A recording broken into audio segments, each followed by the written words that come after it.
একটু ভাজা ভাজা হবে, তারপর দিয়ে দেবো আলু। ভাজা হয়ে গেছে, এখন আলু দিয়ে দিলাম।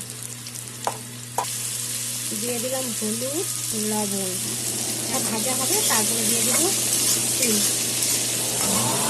আলুটা ভাজা হচ্ছে, মোটামুটি ভাজা হয়ে গেলে সিম টমেটো দিয়ে দেবো। আলু আমার মোটামুটি ভাজা হয়ে গেছে, এখন সিম দিয়ে দিলাম।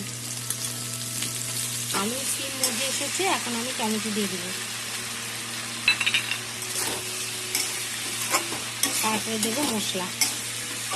এখানে বেটে নিয়েছি কাঁচা লঙ্কা, রসুন, পেঁয়াজ, একটা পেঁয়াজ, আর জিরার গুঁড়া আধা চামচ, আর ধনের গুঁড়া আধা চামচ। আর দেবো শুকনো লঙ্কার গুঁড়া।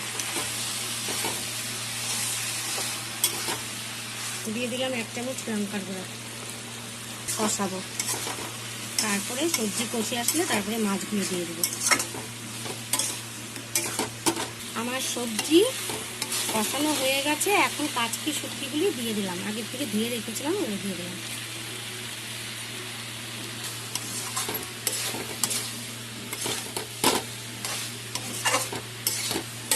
আমার সবজি কষানো হয়ে গেছে, এখন আমি পরিমাণ মতো জল দিয়ে দিলাম।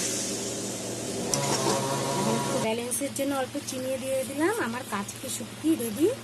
আপনারা এরকম করে বানিয়ে খেয়ে বলবেন কেমন হয়েছে। লাইক করবেন, কমেন্ট করবেন, শেয়ার করবেন। Thank you.